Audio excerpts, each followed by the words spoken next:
and we can bring these people in for depositions or committee hearings, whichever they choose. The witness accepted the chairman's invitation. It just so happens the witness is here. If the committee wants to hear from the witness and the chairman gave the witness that option, then the only folks that are afraid to hear from the witness with the American people watching are my friends on the other side of the aisle. I don't know if there's a proper motion, Mr. Chairman, but I'll make a motion. Let's vote. Let's take a vote. Who wants to hear from Hunter right now, today? Anyone? Come on. Today, the Republican-led House Oversight Committee conducted a hearing about whether to hold Hunter Biden in contempt of Congress for refusing to testify before them, only for the meeting to be interrupted by Hunter Biden, who showed up to testify before them, infuriating Republicans and throwing the entire proceedings into a glorious chaos. But before we unpack all that, if you end up liking the video and you want to support the channel, please be sure to hit the like, subscribe, and alert buttons before you go. I'd greatly appreciate it.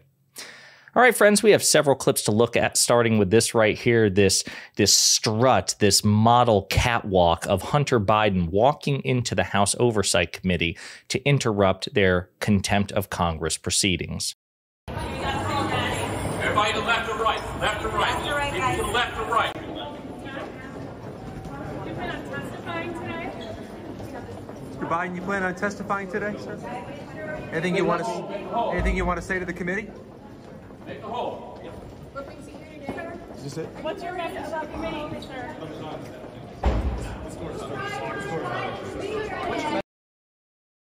So he and his attorney, Abby Lowell, show up to answer questions publicly before the Republican-led committee. Republicans were not anticipating this, and their reaction was priceless, particularly the South Carolina Congresswoman and professional grifter, Nancy Mace. First of all, my first question is, who bribed Hunter Biden to be here today? That's my first question. Second question, you are the epitome of white privilege, coming into the Oversight Committee, spitting in our face, ignoring a congressional subpoena to be deposed. What are you afraid of? You have no balls to come up here and— Mr. Chairman, point of— So as you can tell, she's not happy at all because he actually interrupted her limelight. Nancy Mace is a professional limelight seeker, and Hunter Biden, of course, is much more important and much more famous than she is, and she probably didn't like the fact that she was upstaged, so she did her performative outrage to the best of her ability.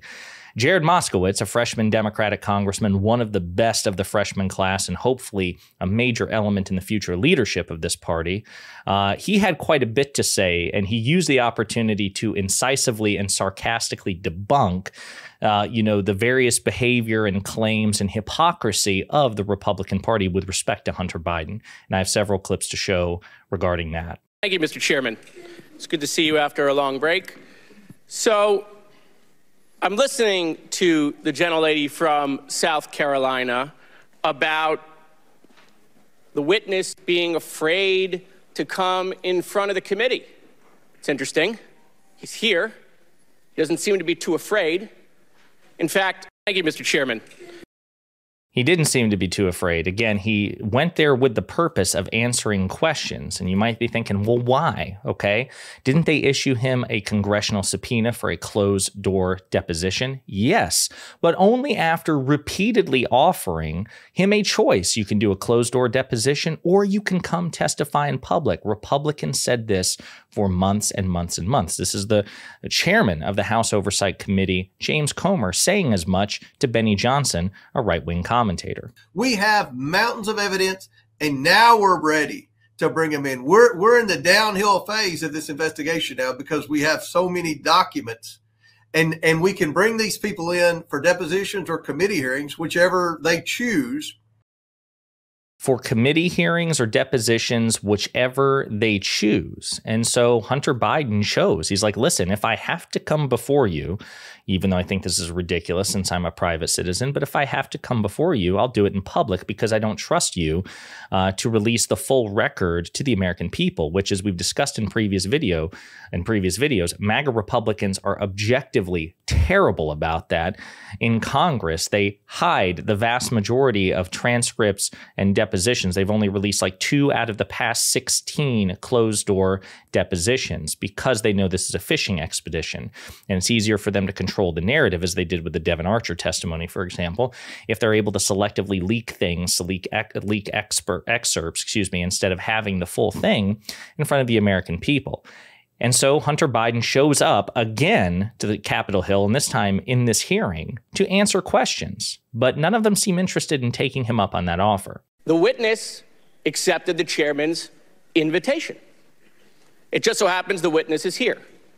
If the committee wants to hear from the witness, and the chairman gave the witness that option, then the only folks that are afraid to hear from the witness, with the American people watching, are my friends on the other side of the aisle. I don't know if there's a proper motion, Mr. Chairman, but I'll make a motion. Let's vote. Let's take a vote. Who wants to hear from Hunter right now, today? Anyone? Come on. Who wants to hear from Hunter? Motion's out of order. Yeah. I don't know if you heard, but that was James Comer in the background grumbling motions out of order. Because again, they don't want to testify. This is typical Republican fare, right? They complain about a problem, be it the southern border or Hunter Biden, and are in absolutely no interest to find a solution because they think it's a useful political cudgel. It's a wedge issue. They're really good at pointing fingers and identifying problems and manufacturing problems where none might exist. They are objectively terrible at solving any of them. So none of the Republicans vote to support Moskowitz. Like, oh my God, the guy we want to talk to is right here. He's offering to answer questions. Let's swear him in and get it in front of the American people. And as you can see, it's a pattern of hypocrisy and weakness from the Republican Party. So, Mr. Chairman, I just want to hear from you. Will you acknowledge that you invited the witness on television to choose whether he could come to a public hearing? And do you stand by your words, or do you renege that invitation to the witness? To answer the question, I've said repeatedly, after the deposition, Mr. Biden can come in front of a public hearing. Mr. Chairman, I don't want to play the video, but that is not what you said on television multiple times. We have the quotes. We can put them up. You said the... And I had the quote as well, right? Which is, he said, whatever you may choose. Now, actually, I do want to play one other part here real quick of that particular clip, because Comer tries to change the game again. Position. Listen, Mr. Moskowitz, Mr. Biden doesn't make the rules. We make the rules. No, Mr. Chairman, you make the rules. And the rule you made is that he can choose. The rule is... Those were your words. So you see how James Biden tries to spin it. He's like, this is a private citizen trying to make demands of Congress. No. This is a private citizen availing himself of the choice that you repeatedly gave him. And now you're trying to change the rules. Well, if you can change the rules one way, just change it back and exercise good faith and honor the offer you made to Hunter Biden. Moskowitz, again, who's very, very good at this, actually throws them another Hail Mary. He says, actually, you can have my vote right now to hold Hunter Biden in contempt if you want it, but I have a condition. Listen, I'll make this bipartisan. I'll vote for the Hunter contempt today. You can get my vote. You can get my vote, but I want you to show the American people that you're serious. Here is the subpoena to Representative Scott Perry, who did not comply. I'd like to enter this into the record. Here is the subpoena to Mark Meadows. I'd like to enter this into the record, who did not comply. Here is the subpoena to Jim Jordan, who did not comply with a lawful subpoena. I'd like to enter that into the record. Here is the subpoena to Mo Brooks, who did not comply. I'd like to enter that into the record. Here is the subpoena to Mr. Biggs, who did not comply. I'd like to enter that into the record. And here's the subpoena to Mr. McCarthy, who did not comply. I'd like to enter that into the record. There's an amendment coming to add some of those names into the contempt order. You vote to add those names and show the American people that we apply the law equally, not just when it's Democrats, right? It's a crime when it's Democrats, but when it's Trump and the Republicans, it's just fine. No, show that you're serious and that everyone is not above the law. Vote for that amendment, and I'll vote for the Hunter Biden contempt. Well, you can guess how that offer went. That offer was categorically rejected because, of course, Republicans do believe in one rule of law for Democrats and a completely different set of standard for Republicans. Jared Moskowitz just named a bunch of Republican congresspeople who disregarded congressionally authorized subpoenas concerning the January 6th Select Committee. They flouted the congressional subpoenas. They think they have a right to do it, but when it comes to Hunter Biden, it's a different set of standards altogether. Now, after waiting around for, I think, like at least half an hour, Marjorie Taylor Greene, it was her turn to speak, and she went to showboat, and Hunter Biden did a really funny, smart thing. Chair recognizes Ms. Greene from Georgia for 5 minutes. Thank you, Mr. Chairman. Excuse me, Hunter. Apparently you're afraid of my words. Whoa! So he left, right? Because he didn't want to give her the opportunity to showboat. She wasn't going to ask questions. They weren't going to swear him in. They had the opportunity to do that. They weren't going to ask him questions. She was just going to insult him. This is the woman, after all, who brought literal dick pics of Hunter Biden into a previous congressional hearing. So he did two things. Number one, he denied her the satisfaction of insulting him to his face. And then he actually switched the focus, because apparently news networks cut away from Marjorie Taylor Greene talking to follow Hunter Biden out the door, which infuriated her. And I'll give you a little taste of her rant after Hunter Biden left.